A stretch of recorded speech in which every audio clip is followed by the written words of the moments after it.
Hello to all my science enthusiasts. I wanted to go ahead and I wanted to not only have you learn but also create a voltaic type of battery, but the one we're going to be doing today is known as a penny battery.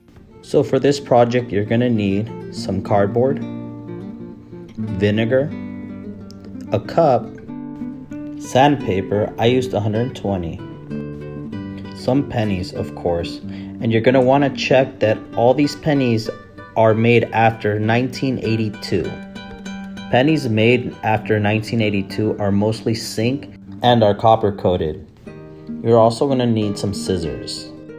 I personally chose to go with a stirrer, however you don't need one. But you do need a pen, so make sure to grab one. You'll also need a couple of napkins, and don't forget your gloves.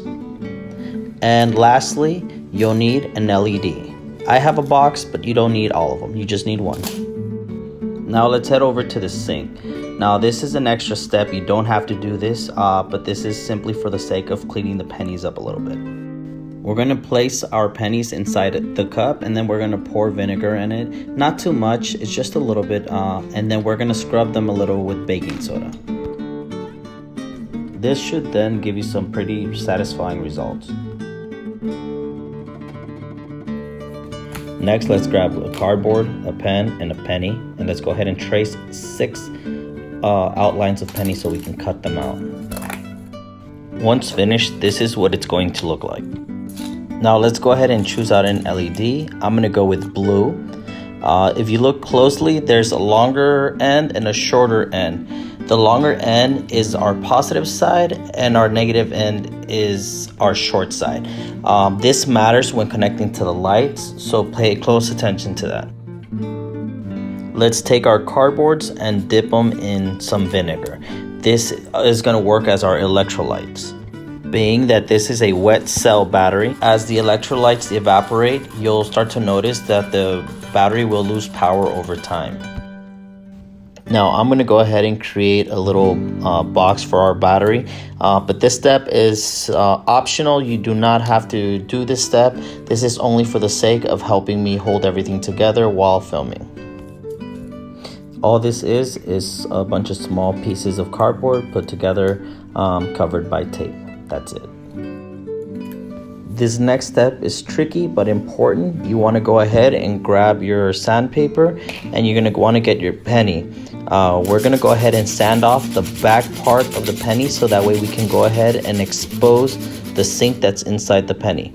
We're going to be sanding off the back part of the penny, being that it's easier to get to the zinc from that side. You will now notice that we only have 5 pennies, but one of the pennies was left untouched and only 4 of the other pennies were exposed. And as we all know, batteries have a positive side and a negative side. So let's make sure to follow instructions exactly in order to have a functioning battery. Let's place our first penny face down with the zinc that is exposed face up. Then we'll put a cardboard that has been dipped in vinegar on top of that, and then we'll follow the same pattern. Make sure the zinc is pointing up. Now, if you've been observing my movements, you'll also notice that as soon as I remove the cardboard from the cup, I go ahead and I place it on the paper towel to remove any excess amount of vinegar that may still be on the cardboard. At this point, I start having difficulties stacking and filming at the same time. So that's when my trusty box that I've created comes in handy, and I place it all in there, and I'm able to keep working and displaying everything to you.